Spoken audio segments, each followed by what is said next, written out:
Avui, al Naps i Cols... Vaig demanar a l'últim curs per fer pràctiques si podia anar a alguna ràdio a fer pràctiques, a poder ser, a fer humor. Vaig acabar treballant de becari, el primer becari que van tenir al Terrat, al programa de l'Andreu Buenafuente, i aprenent com s'escrivien els guions d'humor i els acudits al costat del guionista del Terrat, del Pep Bràs.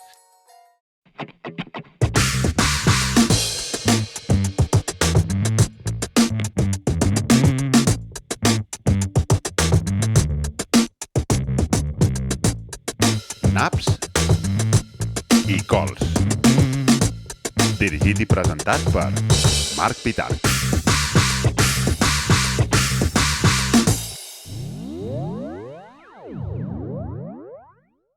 Bones, Òscar. Què tal, com estem? Molt rebé, i vostè? Espero que aquesta sintonia sigui teva. Evidentment. L'has fet tu, eh? Sí. Molt bé, molt bé. Sí, aquí està tot cuinat a casa. Home, com ha de ser. Realment tu que saps tocar i saps música, aprofita-ho.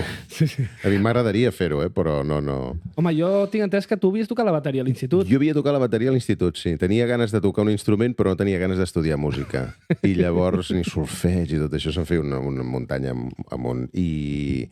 I just a l'institut on vaig estudiar, l'Institut Joan Coromines, allà al barri de la Bordeta, a Sants, van començar un curs de percussió i hi havia una bateria destartaladíssima i vaig pensar, doncs endavant. Ens en vam apuntar 3 o 4, cadascú amb una peça de la bateria, fins que el professor es va adonar que d'aquells 4 jo més o menys podia anar coordinant una mica millor i hosti, em va tocar, sí. Llavors vam muntar un grup allà a l'institut amb alumnes de la classe, d'un curs per sota.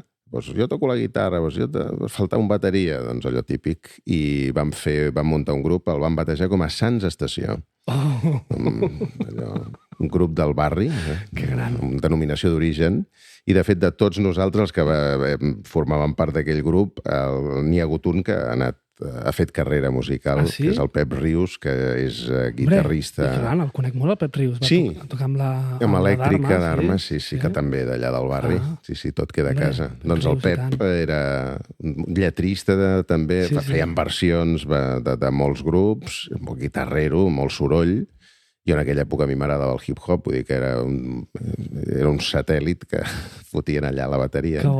Però encara els hi vaig poder colar alguna cosa d'Ice-T, que era un rapero que tenia una banda de metal que es deien Body Count, i el tio rapejava damunt de soroll de guitarres distorsionadíssimes, i em van dir, una dels Body Count sí que podríem fer. Que bo. Molt bé, vinga, arrenquem. Això és Naps i Cols, un podcast de converses en el que bàsicament fem un repàs biogràfic i professional de la persona convidada. Produït per Hamster Loco i per Telenoica, amb Dani Miracle a la realització audiovisual. A més, tenim 2 col·laboracions. Per una banda, en Giga Zero, que és el germà petit del malauradament traspassat Maga Zero, doncs que té una pregunta pel convidat. I avui, a més, tenim la col·laboració del Víctor Uller, que havia estat col·laborant en les 2 primeres temporades, aquest any ja no, però degut a la gran amistat que té amb el convidat d'avui... És que és un gran tècnic de so, eh? Nosaltres el vam tenir, anava a dir el vam patir, també el vam patir, durant moltes temporades a la competència, sí, el vam heretar i el vam demanar expressament perquè ell venia de fer el Minoria Absoluta, amb Antoni Soler, el Queco Novell, el Manel Lucas... Ara en parlarem. Molt bé. Doncs res, avui amb tots vosaltres, Òscar Dalmau. Endavant. Aplausos enlatados. Doncs res, Òscar, estàs anant a molts podcasts últimament, no? Has anat a algun? És que me'ls he deixat tots per ara juliol, diguéssim, perquè durant la temporada realment no sóc gaire amant, jo, del format. Sí, perquè, potser del podcast d'àudio sí que em recorda més a la ràdio, però això de gravar, d'estar gravat i d'estar penjat pels segles dels segles, diguis el que diguis, si dius alguna bajanada allà queda, això no m'acaba de fer el pes. Doncs vagi per endavant el més gran agraïment perquè hagis vingut aquí. Molt bé. Et tractarem amb carinyo, val? Intentarem que no quedi algú per la prosperitat que no vulguis que es digui. Molt agraït. A veure, mireu, avui estem gravant un programa molt especial. per molts motius. D'una banda, ara fa gairebé 3 anys, quan m'imaginava aquest projecte, vaig fer una llista inicial de 10 persones que somiava que vinguessin de convidats al programa. I Licenciado Dalmau era un dels noms. Home, molt bé. O sigui que, per una banda, avui es compleix un dels somnis que van fer brotar aquest projecte. Trigat 3 anys, Bueno, Però no fa tant que em va arribar la petició, no. T'anava a dir. ha vingut el Balanzó, Això em va dir l'Oriol de ha vingut Balanzó. el Guillemino, han vingut Ah, han vingut diverses persones, molt bé. però diguéssim que d'aquests 10 noms n'han vingut poquets, perquè també m'ha anat agafant rodatge. Bueno, això està bé. I quan ja la cosa té més cara i ulls, aleshores convidem a la gent que toca. Molt bé. Però no només això, hi ha més elements que fan que el programa d'avui sigui un programa realment especial. Doncs avui és l'últim capítol que contem amb Dani Miracle a la realització audiovisual. Deixa el projecte una persona que ha estat un puntal per les gravacions a nivell tècnic. A partir del proper programa ens ho haurem de muntar sense ell. O sigui que vagi per endavant el meu gran agraïment per les tantíssimes hores que hem compartit plató i per la seva feina. Un I a més a aplaudiment. més, Un aplaudiment. Un aplaudiment. Senyor Miracle. Miracle, realització de miracle, Està bé, Realització això. de miracle. Realització de miracle. Moltes vegades la realització realment dius, hòstia, no, sí, no saps com ha sortit, però bueno, ens n'hem sortit, no? A més, i ja per acabar, aquest és l'últim programa que gravem en aquest espai. Ep. El que nombrava com a menjador de casa és en realitat el local de l'Associació Cultural Telenoica al barri del Poble Sec. Doncs bé, a partir del proper programa es gravarà al Raval de Barcelona, concretament al bar La Grangeta del Raval, Home, que molt amablement s'han ofert per hospedar les gravacions del Naps i Cols. gravar en un bar sempre està bé. Sí, sí. Jo crec que sí, és Tot un i lloc que de aquesta conversa, associació no? cultural, perdona la pregunta, però què s'hi fa aquí?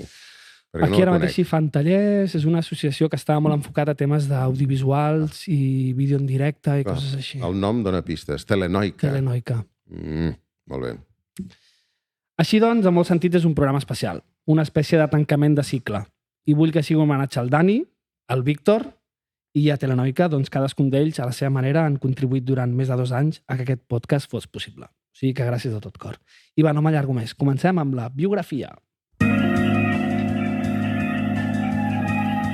Òscar Dalmau, comunicador català nascut el 1974 al barri de la Bordeta de Barcelona. És correcte. Codirector del programa de ràdio La Competència de RAC1, És correcte. amb el que va guanyar un Premi Ondas També és i correcte. un Premi Nacional de Comunicació. Sí, senyor. I un Premi Ràdio Associació. I un Premi Radio Associació de Catalunya. Ara.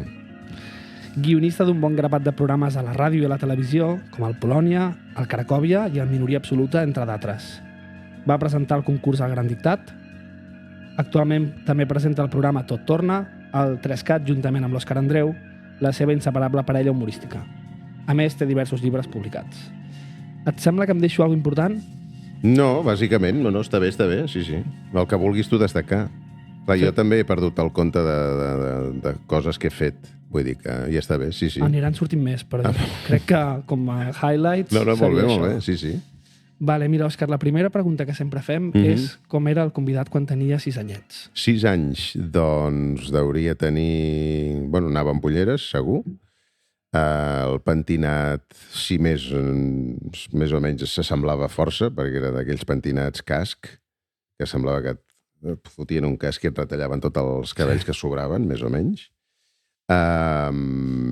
I res, anava, amb 6 anys, hauria fer primer d'Educació General Bàsica, llavors, se'n deia l'EGB, LGB. a l'Escola dels Germans Maristes de Sants.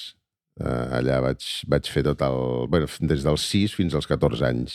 Després, quan vaig fer els 14, ja me'n vaig anar a l'Institut Públic d'allà de la Bordeta, que és el Joan Coromines, que ara ja no existeix. I tens un bon record dels maristes o què? D'aquella manera. O sigui, jo tinc bon record acadèmic perquè vaig sortir amb bon nivell d'allà, però la recordo com una escola grisa, no? En blanc i negre. Érem tot tios, a les classes hi havia hermanos, o sigui, no eren ben bé capellans perquè no podien fer missa, no? Però... I després, amb el pas del temps, una dada esfereïdoríssima, que és que companys de la meva promoció, jo sóc del 74, van patir abusos per part de professors. Molt bèstia, perquè això era una loteria. I vam poder tocar a 2 companys com m'hagués pogut tocar a mi. Això, sí, per part de professors i algun religiós, o sigui, professors laics. Déu-n'hi-do. Sí, molt bèstia. Per això et dic que no en guardo un bon record. Ja. Escoltàveu ràdio a casa o què? Molta, sí. Jo recordo a casa de sentir, els matins, llevar-nos amb Radio Minuto, una emissora que es deia Radio Minuto, que ho feien a Los Pies del Tibidabo, en la calle Teodoro Roviralta, número, no sé quin número. I després també Ràdio Barcelona, recordo també. Va fer certa il·lusió jo també perquè quan vaig estudiar comunicació audiovisual, que era més visual que àudio, perquè al llarg de 4 anys només vam fer 2 assignatures de ràdio. Crec que encara funciona igual, comunicació audiovisual a la Pompeu Fabra. Doncs vaig demanar a l'últim curs per fer pràctiques si podia anar a alguna ràdio a fer pràctiques, a poder ser, a fer humor, i em van aconseguir una plaça a Ràdio Barcelona, que justament dic, hòstia, mira, tants anys escoltant-la des de casa, no? I també des d'allà es feien los 40 principals. Doncs vaig acabar treballant de becari, el primer becari que van tenir al Terrat, al programa de l'Andreu Buenafuente, i aprenent com s'escrivien els guions d'humor i els acudits al costat del guionista del Terrat, del Pep Brás i del Fermí Fernández, l'Oriol Grau. Wow. No, va ser bestial, perquè clar, jo els sentia com a fan, clar, com a oient, i vaig poder acabar aprenent des de dins com es feia aquell programa que a mi tant m'agradava. Que bo. Va ser xulo, sí. I vinils escoltàveu a casa? Vinils, sí. A casa hi havia un tocadiscos molt fet caldo perquè tant jo com el meu germà petit l'havíem putejat bastant a l'hora de jugar. Clar, realment és una llaminadura perquè veus allà un giradiscos que, com el seu nom indica, gira, dona voltes. A la que poses un disc allà, depèn de quin color sigui el vinil, si fa aigües també et fa allà uns dibuixos hipnòtics. I després, clar, hi poses una agulla, no? El braç amb l'agulla damunt del vinil i sona música, sonen veus. Inclús sense altaveus, no? Sí. No, increïble. Jo recordo això, jugar, a ratllar, hauria tenir una mica d'esperit DJ ja en aquella època, quan era molt petit, i recordo també que després vaig tenir un flash, allò que en diuen de la Madalena de Proust, però a nivell àudio, perquè buscant contes pels meus fills, per posar-los-hi a la nit, perquè s'adormissin, deia, ostres, aviam si en trobo algun d'antic, gravat als anys 60 o 70. Jo tenia algun vinil a casa, però clar, el tocadiscos no el podia desplaçar fins a l'habitació dels meus fills.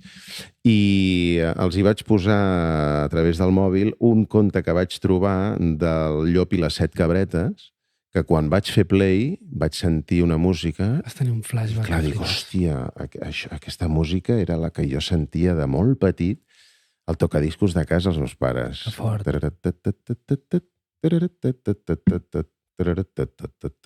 Llavors començava... Era una vegada amb unes veus, tio, de locutors d'aquests de doblatge, i em fa l'efecte que era el cos de veus, o no sé com es deia, l'equip de veus, no sé com n'hi deien d'això, de Ràdio Nacional d'Espanya... Bueno, era increïble. Que emocionant. Molt xulo, sí. Ja et dic, vaig retrocedir fins, no sé, jo hauria de tenir 3 anyets o 4 quan sentia això, que era aquella època en què ara si anés a casa els meus pares potser encara guarden alguns discos d'aquella època que deuen estar destruïdíssims. Les portades també, però sí. I amb quina edat et poses a col·leccionar música? Clar, col·leccionar ja ha sigut molt més tard, però... A l'època del hip-hop i tal, sí que anaves a comprar discos. Sí, això sí. Jo recordo un dels primers discos que van sonar a casa per voluntat pròpia, va ser un LP d'Antonio Machín, de boleros, del meu avi Pau. L'avi, mira, veus, el segell que porto d'or, això que sembla Zetangana, un rapero xungo, és un segell que vaig heretar de l'avi Pau. El va heretar el meu pare i li vaig dir, escolta, tu que no te'l poses? No, ja me'l posaré jo. Estem en contacte una mica. Bueno, el que tenen els anells, no? De dir, mira, doncs estic en contacte amb ell. Doncs l'avi Pau tenia discos a la torre on vivia, a Viladecavalls al Vallès, i quan va morir van haver de buidar la torre, l'espai on vivia, i alguns discos de l'avi Pau van venir a casa. Hi havia de sardanes i entre els discos hi havia aquest recull dels millors boleros d'Antonio Machini. Jo vaig al·lucinar, perquè clar, en aquella època jo hauria tenir potser 13 anys, 14, era l'època també dels primers amors, i clar, semblava que totes aquestes, aquella sensació de totes les cançons parlen de mi. Feia molta gràcia, sí, de dir, ostres, clar, et senties com molt identificat amb les lletres d'amor, de desamor, i ara m'han deixat, i ara no, i ara estic eufòric, i hosti, quina tristor, perquè jo estimo però no m'estimen. Tota aquella història, sí, era... És tan intens, no?, amb l'adolescència. Superintens. Jo vaig entrar en els boleros a través de l'Antonio Machini, i clar, després vaig descobrir que hi havia després un trio que es deien Los Panchos, que també era fantàstic, el joc de veus i de guitarres. I després me'n vaig anar cap al Lucho Gatica, el trobava una mica més afectat, però bueno. I el Moncho, aquí a Catalunya, un gran cantant de boleros. I després ja va venir tota l'època, aquella època també escoltàvem molta ràdio a casa als 40 principals. I llavors coses que sonaven als 40 principals doncs anava comprant Terence Trent D'Arby, Rick Astley... I el primer disc que vas comprar, o el dels primers, recordes? Hòstia, no ho recordo, però potser hauria ser algun del Rick Astley. Never gonna give you up, never gonna say goodbye, I love you. Amb una veu així com molt greu. A Revolver o a Discos Castelló, algun lloc així segurament, en casset, sí, en cassets. I alguns recopilatoris, hi havia recopilatoris xungos en aquella època que es deien Qué Morro 1 i Qué Morro 2 o alguna així. I eren recopilacions de temes que havien sonat, doncs això, per la ràdio, a Ràdio Fórmula, i llavors era una manera de tenir compilats tots aquells temes que tu senties i més o menys t'agradaven de la Ràdio Fórmula que escoltava a casa. Això, si no, doncs gravava i em feia jo els meus recopilatoris amb cintes verges. Recplay. Exacte, Recplay, vinga. Rasant perquè el locutor no... Clar, no trepitgés. Però, bueno, moltes vegades me'n recordo que em sabia... Bueno, és com una partitura. O sigui, t'escoltes 30 minuts d'una cara d'un casset i et sabies, després d'aquesta cançó, bé aquesta, i també et sabies el que deia el locutor per sobre. Interessant. Ja et dic que això va ser la primera música que jo hauria comprar i me'n hauria anar, sí, suposo que al carrer Tallers. I a partir d'entrar a l'institut ja vaig descobrir el hip-hop. I va ser tot un descobriment, em va atrapar les caixes de ritmes, la manera de rapejar textos, no? De dir, hòstia, hi ha una altra manera de cantar que no és cantant, sinó recitant. M'agradava. També m'interessava molt tota la cultura al voltant, perquè el rap és diguéssim, l'expressió musical de la cultura hip-hop, però tot el que envolta el ball, no? El breakdance, l'art urbà... L'estètica en general, sí, no? Sí, l'art urbà també, tot el tema dels grafitis, de dir, hòstia, museus, obres d'art a l'aire lliure, no? Aquest punt de dir, no s'ha d'anar a un museu a veure art perquè nosaltres guixarem parets i fotrem grans coses. Hi havia grans grafitis a Barcelona en aquella època. I després hi havia també, doncs això, el que deies tu també, no? A nivell estètic, la roba també m'agradaven les beisboleres. Jo també jugava a bàsquet des de molt petit, des de que tenia 6 anys, aquell Òscar de 6 anys que dèiem abans, doncs també jugava a bàsquet jo.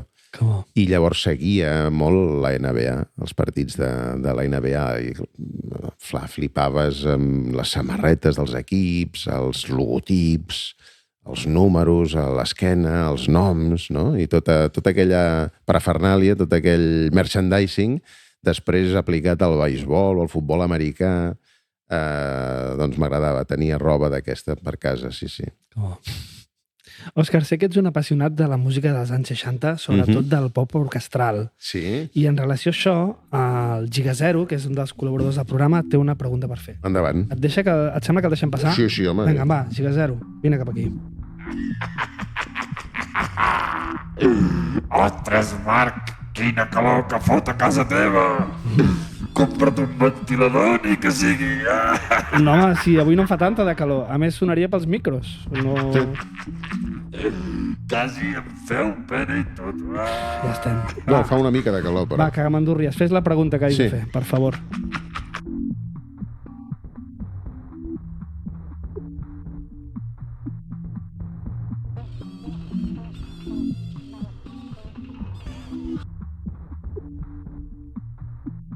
Ets obligat a preguntar-te De moment encara no sé la pregunta, què en penses dels Beatles?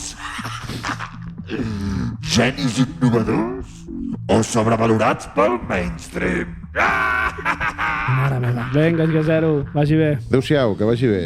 No, home, a mi m'agraden els Beatles, sí. No sóc gaire Beatlemaníac en aquest sentit, però aquesta, no l'he entès mai, però aquesta disjuntiva que et planteja moltes vegades, no sé si la tenies per guió, però de Beatles o Rolling Stones, no? Jo dic, home, no sé, no tenen res a veure. Per mi són dues coses totalment diferents. Sí, de dir, fins i tot, estic segur que trobaríem a molta gent que li agraden els Beatles i també els Rolling Stones. Però els Beatles m'agradava perquè també hi havia com un esperit d'experimentació i de, no sé, de provar coses noves, i arribaven a l'estudi de gravació, els deien, hòstia, ha sortit un nou teclat que, bueno, havien fet discos amb Moog, també, no? Amb sintetitzadors. Els sintetitzadors, els melotrons, per exemple, coses així. Hi ha temes on sonen gavines, vull dir, amb efectes de so per allà fotuts, de dir, hòstia, no, a favor dels Beatles, sí. Cançó preferida dels Beatles? Hòstia, m'agrada molt Please Please Me. Oh, però això és més del principi. Sí, bueno, és que jo sempre me'n vaig... Ah, sí, Sí. Perquè ells crec que és a partir del 67 o així que diuen, mira, deixem de fer bolos i ens dediquem a l'estudi, a experimentar i a provar i tal. Bueno, hi ha un disc, no sé si és el tema es diu Taxman. Sí, boníssim. El disc és homònim, també, no? El disc crec que és el Revolver. Crec. Val. Que justament és el primer disc que quan han decidit ja no anar més a fer concerts per algunes experiències així xungues. M'agrada molt, sí. Sí que és veritat que, clar, trenca molt amb el que havíem fet anteriorment, però sí. Però ja et dic que jo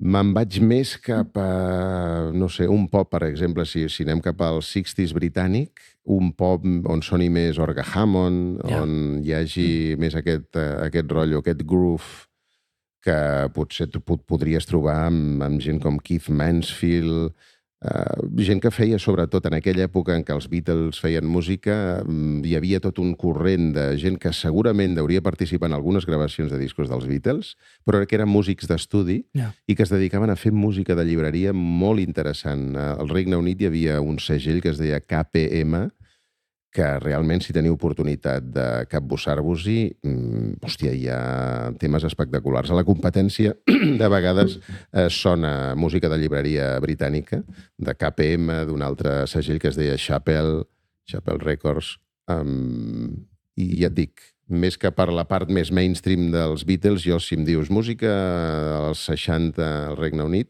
me'n vaig cap a la música de llibreria. Soc una mica estrany, però ja et dic, i també amb aquest punt orquestral. No sé, ja et dic, jo dels 60, no sé si en parlarem després, però jo vaig intentar fer un exercici de recerca històrica i musical dins de tot l'univers musical, de la música que s'havia enregistrat aquí als 60 als països catalans, i perquè veia que era una música que havia quedat enterrada per tot el bagatge musical dels cantautors, no? Si podies trobar tota la discografia sencera del Llach o de la Maria del Mar Bonet o del Serrat o del Raimon, però no pas una sèrie de discos que eren pop o bossa nova o fins i tot coses de jazz, vocal, que havien quedat totalment oblidades. I aquest punt pop dels 60 és una cosa que els anglesos, que parlaven dels anglesos, han recuperat i han recopilat en 26.000 discos i CDs. Els italians han recuperat el seu iaié, els francesos, evidentment, tot el tema, sobretot el iaié femení. els espanyols també, tot el iaier espanyol, i això no s'havia fet aquí, de dir, hòstia, però aquí també n'hi va haver. Cal trobar-ho i cal saber-ho, diguéssim, recopilar. I això és el que vaig fer jo amb 4 volums que els vam titular Pop a la catalana i que recull, doncs això, des de temes fets aquí a Catalunya, com al País Valencià, o a les Illes Balears, o a l'Alguer, fins i tot. Com era aquell... Guillem de Fac, potser. Guillem de Fac, sí. Ell era cantautor, però els primers... Corria per Sants, no? Aquest home havia estat... Sí. Tenia casa a prop de la plaça de Sants, sí. I ell, això, als anys 70, però va ser una aposta d'una discogràfica que va sortir als 60, que es deia Concèntric.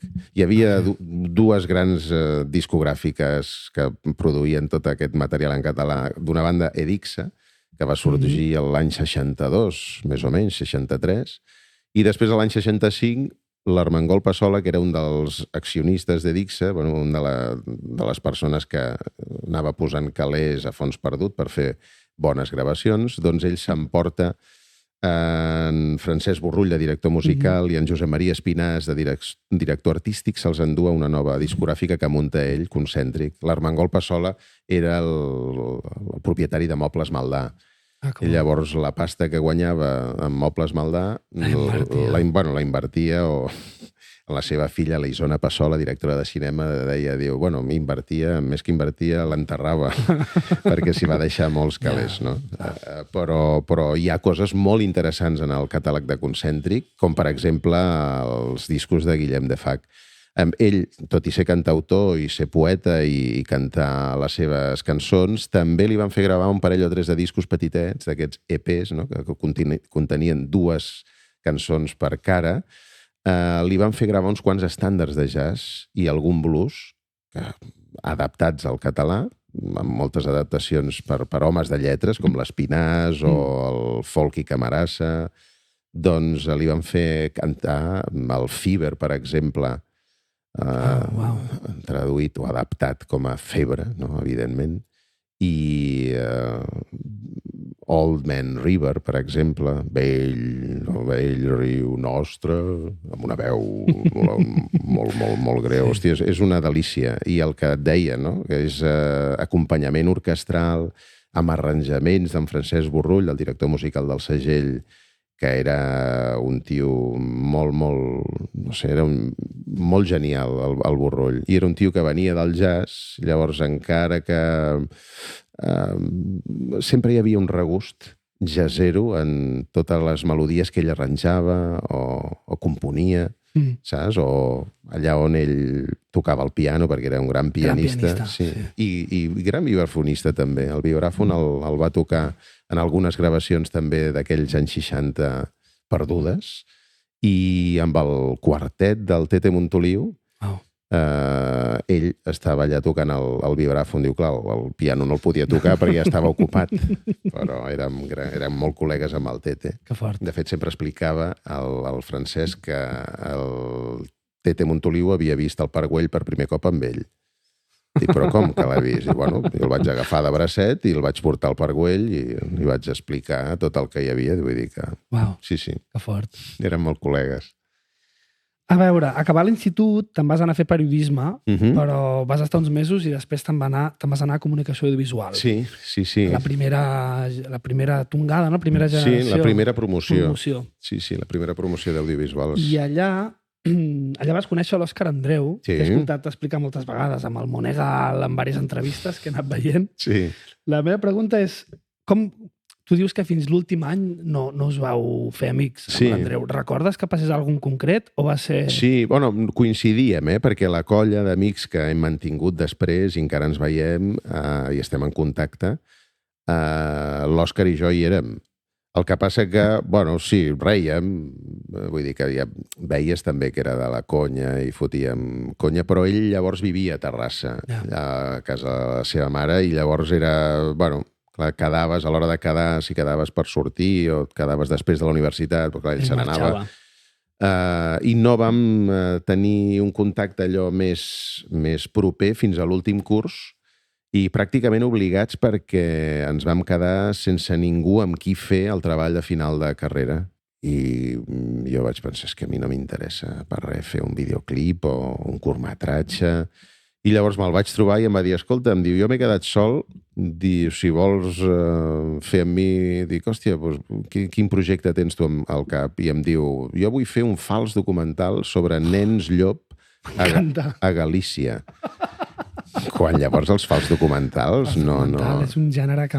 Però clar, pervertir el documental en aquella època, després més tard ja va venir Michael Moore i tal, però llavors dèiem, bueno, muntem una ficció, però amb estètica documental. Fantàstic. I al final després ho vam canviar una mica l'argument i allà ens vam adonar, treballant amb això, que ens enteníem molt bé. Jo no havia treballat mai un guió amb algú altre. Els exercicis que fèiem a la universitat doncs els feia cadascú a casa seva. I a l'hora de treballar el guió d'aquest projecte, que ens hi jugàvem força perquè era el projecte de final de carrera, vam casar molt bé. O sigui, amb total llibertat, si a un no li semblava bé la línia de guió que havia escrit l'altre, doncs li podia dir que era una puta merda, amb total confiança, que l'altre no s'emprenyava, vull dir que ja... Hi havia entesa. Hi havia entesa, sí. I era allò que anaves escrivint i allò anava creixent i anàvem rient i, hòstia, ens ho passàvem molt bé. I va ser una experiència molt, molt gratificant, fins al punt que vam acabar la universitat, el primer any cadascú, doncs ell a casa sa mare i jo a casa els meus pares, però a la que vam poder vam dir, escolta'm, pillem un pis de lloguer xunguíssim, encara que sigui, però anem a viure plegats. I vam compartir el primer pis durant 2 anys. Que fort. Al costat de la plaça Reial, sí, molt a prop també de la facultat, que era una zona que coneixíem, amb el Sidecar allà al costat, els bars al New York, en fi, discoteques per allà, i vam estar... El Bahia, no sé si coneixes el Bahia. Sí. He estat disjockey del Bahia durant molts anys. Hòstia, tots tenim un passat. Ja fa una vintena d'anys, però clar. Doncs amb ell vam estar vivint d'això. Ja et dic que va arribar tal punt la connexió que ens vam fotre a conviure sota el mateix sostre, que podrien saltar guspires, i no va ser així. Vull dir que després, en aquella època en què compartíem pis, jo ja estava treballant amb l'Antoni Bassas a l'Alguna Pregunta Més, que és un format que va néixer allà a la ràdio, al Matí de Catalunya Ràdio, d'humor. I després, quan va ser l'any 2000, el Manel Fuentes, que era amb qui jo treballava, Alguna Pregunta Més a Catalunya Ràdio, em va dir, escolta, m'obren una nova emissora que sortirà, que es dirà RAC1, i que m'han ofert, en lloc de fer una secció de 15 minuts, un programa d'1 hora. No ens haurem de llevar a les 5, a 2:45 del matí per entrar, perquè entràvem a 2:45, per fer un quart d'hora que sonava a 11:45 fins a les 12 del migdia. Vull dir, per 15 minuts de ràdio, però clar, era ràdio feta fa molts anys, on havies de gravar-ho tot amb cintes de VHS, després tornar-ho a veure, treure els talls. Clar, avui en dia ja la digitalització ho ha fet tot molt més fàcil, tot això. Sens dubte. Sí. Mira, ara parlaves del Minoria Absoluta i de RAC1, no? Els 2 anys a RAC1. I a Minoria vas conèixer el gran Víctor Oller. Sí, no? Vau treballar. Sí. Jo crec que tu vas entrar com els últims anys, no?, de la Minoria. Vam col·laborar amb Minoria, sí, potser les 2 últimes temporades fèiem una petita secció, però jo el Víctor Oller ja el coneixia des de l'inici de RAC1, on vam venir amb el Fuentes, això que et deia, no? Sí. I el Fuentes ens va dir, escolta, hi ha un nou programa, durarà 1 hora, necessitem algú més que pugui guionar i que pugui locutar. Llavors va ser de dir, hòstia, jo conec el tio, és l'Òscar, jo he treballat amb ell, ens entendrem a la perfecció, té sentit de l'humor, escriu de puta mare, i així va ser, sí. El Manel també se'n va convèncer i allà, l'any 2000, vam començar a treballar plegats amb l'Òscar en un projecte que era del Manel i vam estar fins al 2004, jo crec que 4 temporades. Allà també vam conèixer, doncs això, clar, entre altres els primers tècnics que hi havia allà, doncs hi havia el Víctor Oller. Pues justament com et deia, ja que el nombrem, igual és un moment per escoltar el racó d'en Víctor Oller, edició especial i última, especial Òscar Dalmau. Serà un plaer. Òscar Dalmau i Alcaina.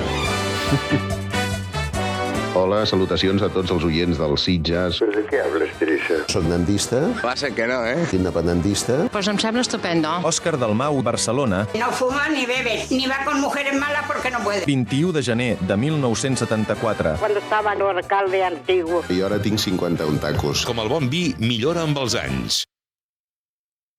És un comunicador català Catalán, de Cataluña, que treballa a la ràdio, la televisió i DJ esporàdic sota el pseudònim de Phil Collins. Se lo está inventando. Phil, músic.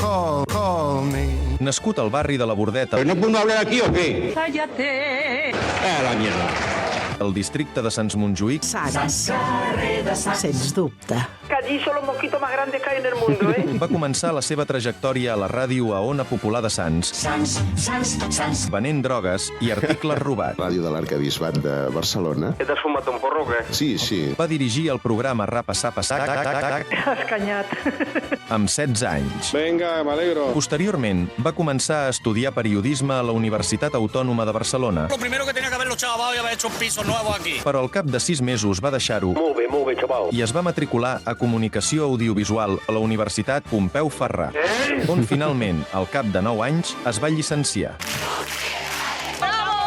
Allà va conèixer qui seria la seva inseparable parella laboral, L'Òscar Martínez. Andreu. Perdó. Òscar Andreu. No li veig cap gràcia. Va ser becari del Terrat Almenys pagar diu que paguen molt bé. Sens dubte. i va col·laborar amb en Manel Fuentes en els programes La Noche, con Manel Fuentes i companyia. I amb Manel Fuentes a TV3 i el programa Problemes Domèstics, reconegut amb un Premi Ondas. Y unas galetas. Ha treballat col·laborant amb l'equip del programa de TV3 Polònia darrere les càmeres en la concepció dels guions, És el doble d'intel·ligent que qualsevol delinqüent. així com amb Cracòvia, Ciudad más grande de Suiza. tots dos de la productora Minoria Absoluta, És de México, crec. així com el programa radiofònic Minoria Absoluta, Una payassada. on hi va participar activament, o almenys, això és el que diu ell. Pel que fa a la televisió, va presentar el programa de TV3 El Gran Dictat, Republicà. T-O-T-A-L-I-T-A-R-I. Totalitari. Correcte. i va posar la veu en off al programa Caçadors de Rolets, S'ha equivocat, de bolets, de 2004 a 2014. Agafa un cagarro i esmorza. És un mataparent de cama roja. Nene, que así se llama mi nieto. La carn és groga. M'agrada més el rap. I un cop tallada esdevé blava ràpidament. Yo la meto directamente a la freidora. És un dels pocs mataparents tòxics que es poden menjar. Se morirá seguramente. Va ser també presentador i codirector del programa de 8TV, Ya no existéis. La competència en color, que es va emetre un cop al mes Que no te dé un tirón. durant les temporades entre 2011 i 2012 i entre 2012 i 2011. Estàs bé? T'has pres la medicació? El diumenge 16 d'octubre de 2011 estrenà a TV3 un nou programa d'animació anomenat Jupox, Pronuncia usted así porque es catalán. codirigit amb Òscar Andreu. Cago la puta mare, vinc de comarques, jove. En el mes d'abril de 2015 va tenir la seva primera filla ¿Qué coño quieres? amb la presentadora Ariadna Oltra, amb la presentadora Taís Villas. No queremos dar más noticias. El 2018, Òscar Andreu i Òscar Dalmau fan el salt a la televisió per primera vegada com a tàndem còmic Brindeu, que és l'últim. i presenten junts el seu propi show nocturn. Vaig acabar vomitat. Molta conya, però al final acaba amb tragèdia. El programa es cancel·là en abril de 2019, ja que volien cobrar 300 milions d'euros per programa. Escoltem És la correcte. resposta del director de TV3. Como que me parece que no lo voy a pagar. En l'actualitat, codirigeix el programa en la competència, Me gustan más los toros. on posa veus a diferents personatges com l'Angelines, la Zoraida, Conforme los dices, te vas hundiendo. la Rosita de Tarot, Rosita 24H. Plataforma per la llengua, l'ONG del català. El programa va rebre un Premi Ondas a millor programa de ràdio l'any 2013. Vamos a intentar expresarnos en lengua castellana, pero después de toda una vida escolar de inmersión lingüística en catalán, comprenderán que no nos será fácil. També s'encarrega dels guions del programa, dedicant 3 minuts al dia. I que per molts anys. Segueix amb aquesta línia, arribaràs lluny, Naps I amb formatge de crema i amb una... Hòstia, Déu-n'hi-do, I és el programa en si, no?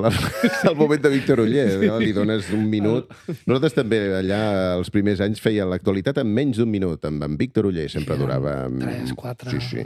El tio s'esplaia, sí, sí. Però és genial, realment. El Víctor, clar, s'ha hagut de muntar la vida esquivant la tartamudesa, no? I realment, si repasses totes les coses genials que ha fet ell, amb minoria absoluta, per exemple... I parlar del Jordi Pujol. Ell parlava a través del Jordi Pujol. Ell tenia, com no sé, 300 talls de veu del Jordi Pujol dient sí, no, em fa mal al cap, em no sé... Bueno, i ho tenia tot a l'ordinador i el cabró sabia on ho tenia i parlava en directe amb Antoni Soler, llançant talls del Pujol, que deies... I amb nosaltres, doncs això, feia l'actualitat de menys d'un minut. Ara, des que es va jubilar, està a Ràdio Sitges fent un programa de jazz que es diu Sitges. Fixa't tu, a Ràdio Sitges, i ho ha muntat també bé de dir, hòstia, però, Víctor, que em fotràs un programa de 2 hores a l'hora de presentar els temes i tal? Cap problema, ho presentareu vosaltres. Llavors ens ha demanat una sèrie de col·laboradors que gravem amb notes de veu, li enviem, i ell ja s'ho munta, que és una mica el que ha fet aquí. Dir-li a una veu, no? A la veu de Google, llegeix-me la Viquipèdia i aquestes altres bajanades que jo t'escriuré per aquí. I així s'ho ha muntat, vull dir que... Gran Víctor. No, gran. Moltes gràcies, Víctor. Gràcies, moltes mercès. Com sempre. Molt bé, doncs, anem curts de temps, jo et diria, anem a parlar de la competència. No? Molt bé, la com competència, vulguis. Un programa d'humor basat en fets reals. Basat en fets reals, sí. Sí, nosaltres sempre hem treballat l'actualitat i quan ens va arribar l'oferta de fer nosaltres el nostre propi programa a la ràdio vam pensar amb l'Òscar, home, doncs continuem en aquesta línia, no? És una font inesgotable d'humor, també, l'actualitat, sí. Divertit, perquè ho feu a través de personatges i això, d'alguna manera, us permet tenir carta blanca per dir bajanades o per donar-li la volta. Fem un espectacle de titelles o de ventrilòquia, digue-li com vulguis, però sí, en el fons els personatges diuen el que podria dir una persona del carrer. Donada una notícia, doncs vinga, traiem a córrer els titelles i que cadascú expliqui el que ha passat des del seu punt de vista. Hi ha alguns personatges que han sobreviscut aquestes 16 temporades, no? Aquestes sí, ara estem a punt d'acabar la 16ena, sí. Com el Jep Cabestany, no? I l'Angelines. Sí, l'Angelines també. Per cert, el dia que vaig venir a la ràdio amb les meves filles, les meves filles són superfans de l'Angelines. Quines edats tenen? 14 i 12. Hòstia, que bo. Està bé que escoltin la ràdio. De fet, la meva filla em deia, sisplau, digue-li que faci una mica d'Angelines i que ens saludi. Molt bé, saludes, com es diuen? Ona i Lua. Ona i Lua, molt bé. Els teus pares posant aquests noms. Molt bé, molt moderns, molt d'allò, però escolta, li haguessis pogut posar Antònia o Concepció. Que maco. Immaculada. Fixa't tu, sense una taca. En fi, salutacions a l'Ona i la Lua, sí. Gràcies, estaran contentes. Sí, home, sí. Jo per això volia preguntar-te, tu sabries fer algun dels personatges de l'Òscar Andreu? Has provat de fer a vegades el Mohamed Jordi o de fer el Jean-Paul Desgrava? Impossible, no, perquè a més són tessitures i timbres, sí. Clar, el Mohamed Jordi pensa que l'Òscar ha conviscut des de ben petit al barri amb molta immigració magrebina, llavors l'accent el té super... Sí, és brutal. Super pillat, sí. M'agradava molt quan Jordi polejava una mica, no? Ah, sí. Aquella barreja, no?, entre català amb accent àrab. No Jordi Pujolegis, sí. Molt gran. Bueno, ja... Mira, també volia preguntar-te, hi ha un personatge que, si no em falla la memòria, ha anat mutant amb els anys, que és el Conrad Consum. Sí. Jo, Òscar, tinc molts defectes. Un d'ells és que sóc de l'Espanyol. Home. Independentista i de l'Espanyol. Home. Aleshores, que també n'hi ha. Alguns som. Si no recordo malament, el Conrad Consum és un personatge evolucionat del Quimet Bodega, que era una imitació del Quimet Caselles, un aficionat de l'Espanyol mític, que de fet jo coneixia a través de mon pare, un altre perico de Socarrel. Aleshores, jo tinc entès que la vau deixar de fer perquè el Quimet de veritat estava malalt i la seva família us va demanar que el deixéssiu d'imitar. Mira, nosaltres l'imitàvem perquè era una veu que ens feia gràcia i també havíem vist... Era un personatge que participava amb això tan avorrit que són les assemblees de compromissaris dels clubs de futbol, però quan apareixia en Quimet Canyelles... allò pujava de nivell, agafava el micròfon... Menos canapés i más cojones. Sí, els fotia tots de volta i mitja i el tio no hi havia qui li tragués el micròfon, no?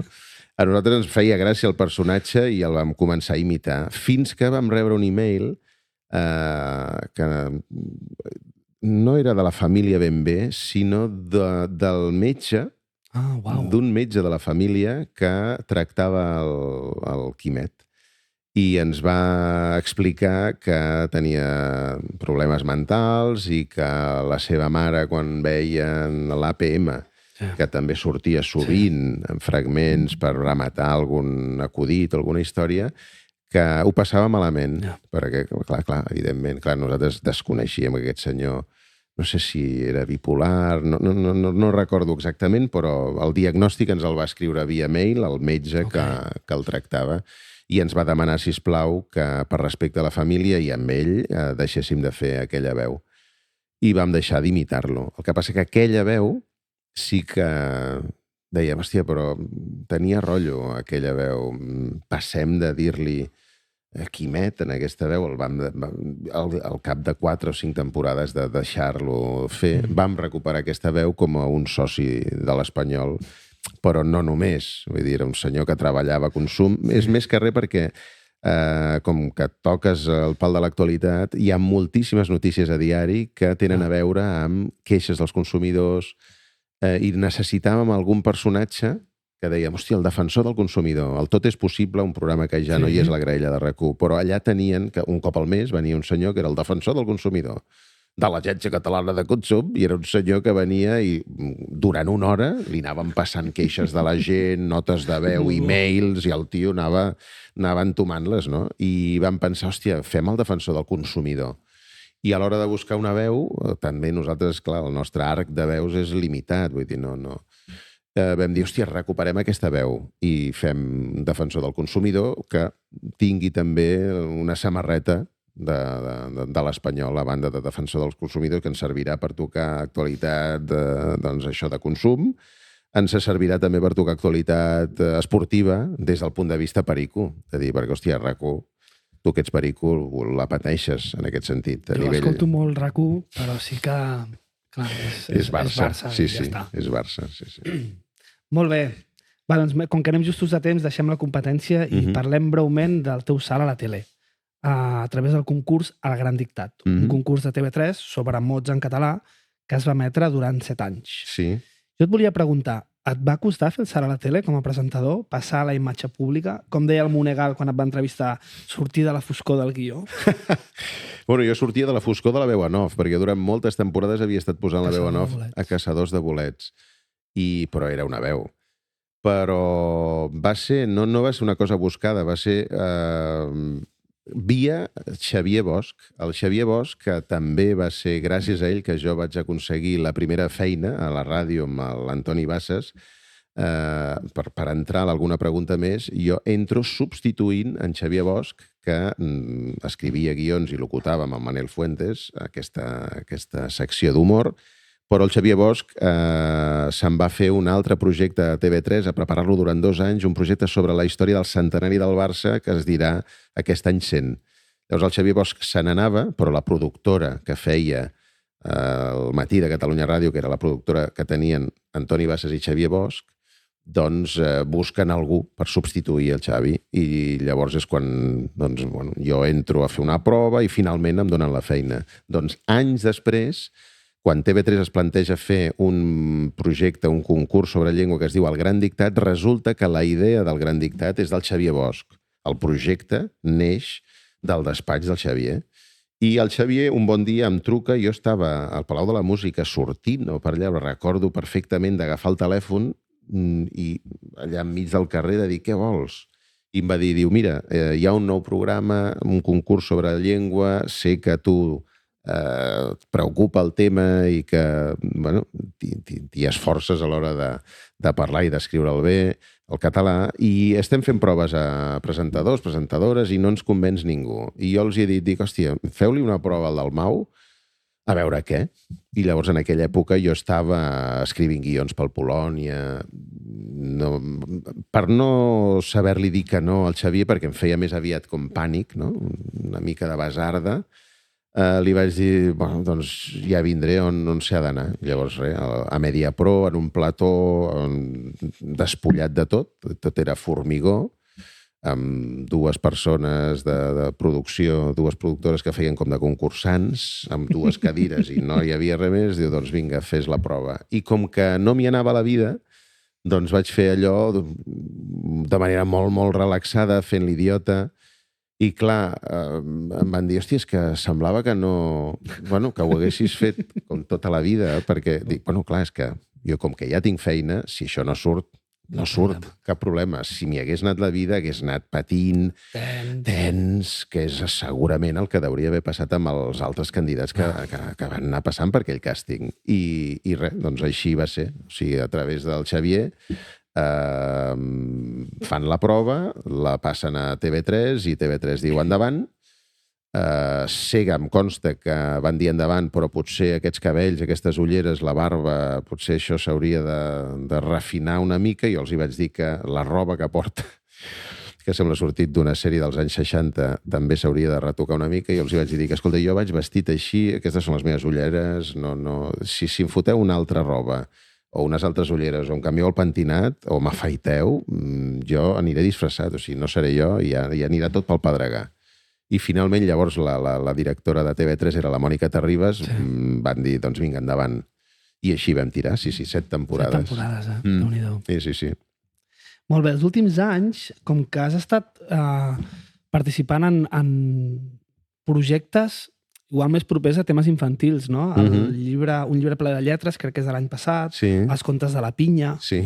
Aleshores, com em vaig saltar moltes coses perquè anem justos a temps, però la pregunta és, ja que has fet un concurs i que estàs en temes infantils, jo crec que tu tens l'edat d'haver vist Matraca No a la tele. El vaig veure, sí. I tu no et veus fent un Matraca No?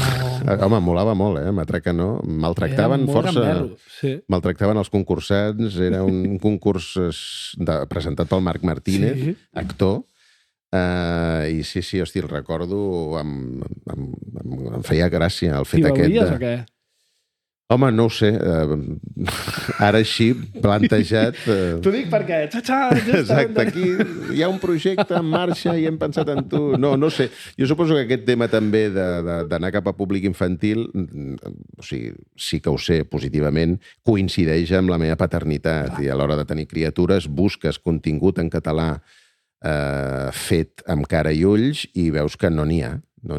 Busques contes populars explicats als nens amb mitjans i no n'hi ha. Llavors, quan rebo aquesta proposta per part del Super 3, de dir, hosti, que és un canal que a casa el veiem perquè tenim criatures petites i el que el veuen fa certa il·lusió de dir, home, mira, explicar a casa que el vostre pare doncs serà una cara més de tots aquests personatges que veieu aquí al Super 3. Doncs amb el Mic, al costat del Mic i després del Titó, i els Beta i tot això, doncs sortirà el papa explicant contes a nens petitets amb la Pinya, que la Pinya és la nostra gossa. Sí. Vull dir que sí.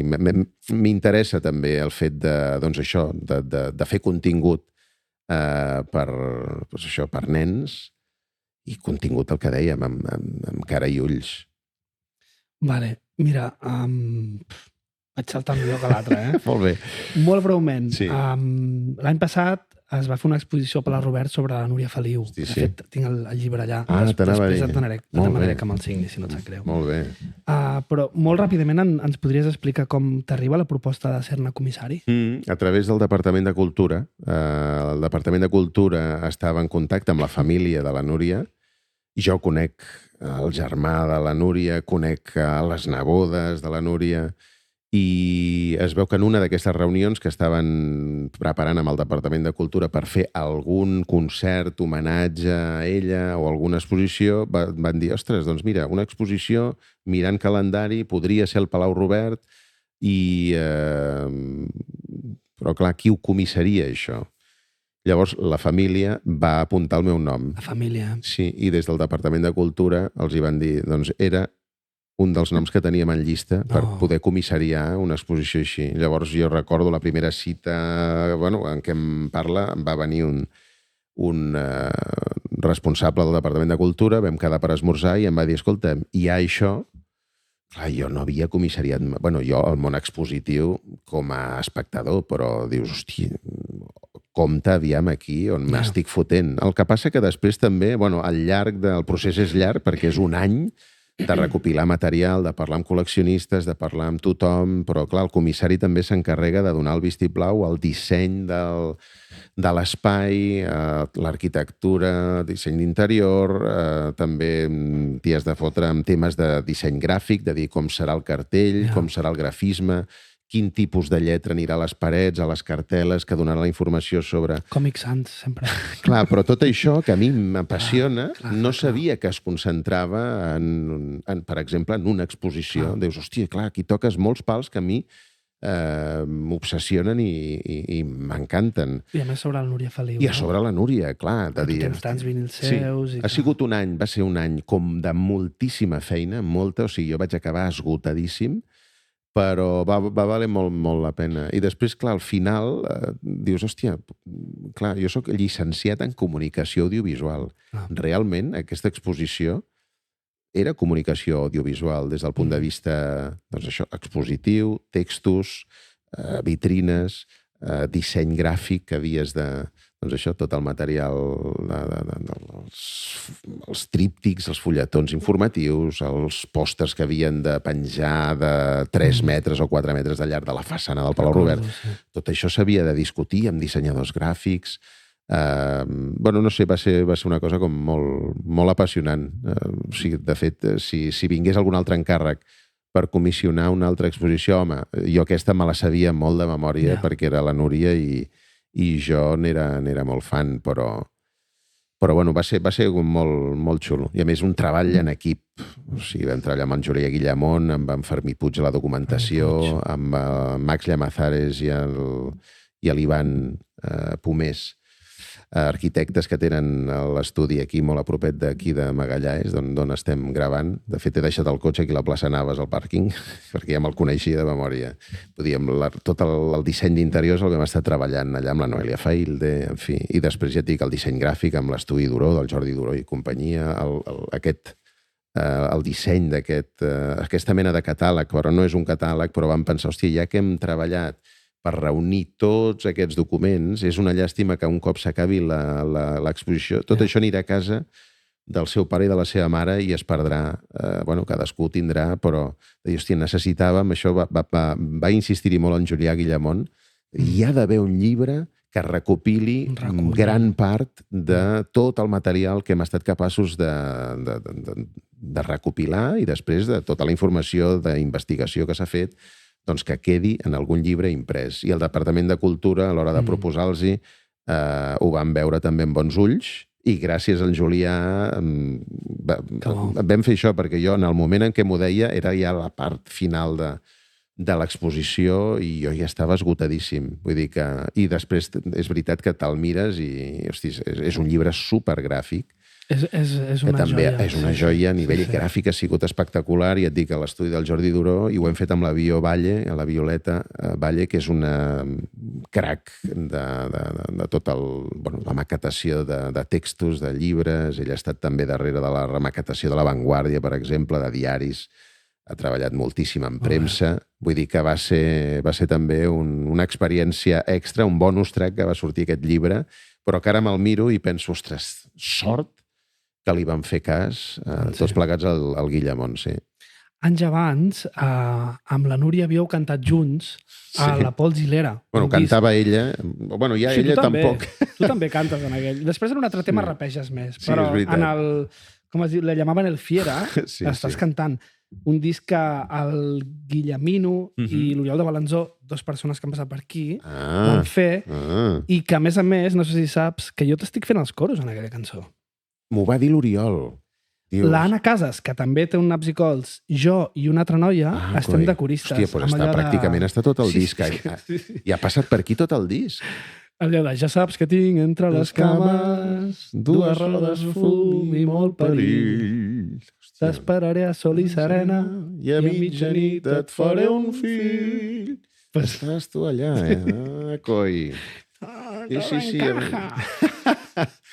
També un altre projecte també molt divertit que quan m'ho van proposar l'Oriol i el Pau, que també en saben un munt de música i són melòmens, ells volien reivindicar també aquell llegat dels 60 i connectar-lo, interconnectar-lo amb la gent que fa música en català jove, de dir, hòstia, és que feu música en català segurament perquè tots aquests pioners s'hi van llançar de cap, no? I llavors van venir a buscar-me perquè sabien que jo tenia contacte amb la Núria i podíem arrossegar-la per aquí, el mal Francesc Borrull, que també en parlàvem. Crec que també hi ha hagut assembleig de discos teus, no? Per fer Sí, ells van venir a casa i com que jo, veus, abans que parlàvem de col·leccionar, això sí que ho he col·leccionat, perquè m'interessava molt també a nivell musical i a nivell de disseny gràfic també, totes les portadetes d'aquells discos de Dixa i de Concèntric, i tot això doncs van venir a casa amb l'ordinador i en Pau anàvem posant amb el tocadiscos vinils i anava samplejant, hòstia, aquí aquest tros de bateria, que guapo, oh, mira aquí aquestes trompetes. Que xulo. Sí. Mira, Òscar, jo tenia un qüestionari preparat, estem fora de temps, hi ha una pregunta que vull fer. Vinga, d'acord? O sigui, que sigui fàcil. Anem al qüestionari. Diu així. Fa uns mesos jo vaig fer un curs de locució i va ser molt interessant. Un dels profes que vaig tenir va ser en Xavi Serrano, veu corporativa de Flashback i mil coses increïble. més. El Xavi ens va corregir la pronúncia d'algunes paraules. L'exercici que et proposo és... Jo et dic una paraula i dues formes de locutar-la i tu has d'escollir la que creus que és la correcta. Et sembla? Molt bé. I ens ho dirà el Xavi Serrano o no? No, jo tinc apuntat la resposta bona. Hagués estat bé també, que en Xavi, hòstia, és una baguarra. Quina veu, aquest home. El Xavi Serrano jo el seguia des de Flashback, no Flashback, Flash FM, des de va ser de les primeres veus que van sonar a Flash FM. I després jo vaig tenir l'honor de substituir-lo com a veu institucional de la Sexta, que ell posava veus en off també a promocions, als principis de la Sexta. En algun moment en què ell o hauria estar malalt o de viatge, doncs em cridaven a mi i, hòstia, dius, quina responsabilitat, perquè, hòstia, el Xavier, clar, aquest to el té... Una expressivitat increïble. I l'ha sentit recitant poesia? No. És acollonant. Sí, ell de tant en tant penja algun tall de vídeo. No sé si... Jo crec que deu ser casa seva. Sí, aquesta casa seva. Gent malalta, no? Nosaltres li demanàvem que ens fes l'anunci de Hot Wheels. Era d'ell, la veu. Clar, és que no t'ho pot fer tot. Pot fer tot. Que guai. Vinga, va, la primera. Aviam, jo no sóc lingüista, això també els dic a la gent que a vegades m'atura pel carrer. Escolta, tu això ho sabràs, com es diu en català? Hòstia, mira, escolta, és que jo presentava el Gran Dictat, però el lingüista, que era en Jordi Quiles, el tenia aquí, amb un auricular petitet, aquí dins de l'orella, que m'anava dient com es pronunciaven les coses. Vinga, va. Va. Setmana o setmana? Jo diria setmana. Sí, senyor. Doblant la M, Sí. Futbol o futbol? O futbol, que diria el Charlie Carol. Charlie Carol diria futbol, però, hosti, jo diria futbol. Com? Futbol. Futbol, amb dos Bs. Dues Bs, també es doble la B, Sí. Futbol. Bitllets o bitllets? Jo diria bitllets, no? Sense marcar la T. Sense marcar la T, correcte. I l'última, per mi, la més complicada de totes. Ametlla, ametlla o ametlla? Jo diria ametlla. Ametlla, sí. Ametlla. Molt bé. Molt bé. Més o menys, no? Però anaven tots... Tot és la mateixa línia, Sí. És aquest... Sí, molt bé. Bueno, escolta'm. Si tu ha dit en Serrano, és que va a missa. Va a missa, tal qual. Vale, doncs jo penso que ja estaríem. Tinc 1000 preguntes més, però ja ho tenim, això. Molt bé. Això és l'últim programa, l'últim podcast que fas des d'aquí, al Poble Sec. Des d'aquí sí. I ja te n'aniràs al Raval, Ens anem al Raval. Molt bé. Ens anem al Raval. Mira, Òscar, l'última pregunta que sempre fem ja sobre la botzina. Botzina, en català? Botzina. No sé què dir-te, és igual. Sobre la música. De fet, l'estàs fent sobre una música... És un teclat? És un tema de mon germà. Coi. Tot queda a casa. Sí, tot queda a casa. Hosti, també toca el teclat. També fa música electrònica, sí. No n'hem parlat, però jo si he vingut aquí és per un projecte que tu tens que és super recomanable també i com molt suggeridor, que es diu Paraigües d'amor. Paraigües d'amor. Senzilles i tendres. que aquesta càmera, puc parlar directament a la càmera, si us interessa l'experimentació amb el so, aquest senyor té un perfil juntament amb en Martí Ruiz. Martí Ruiz.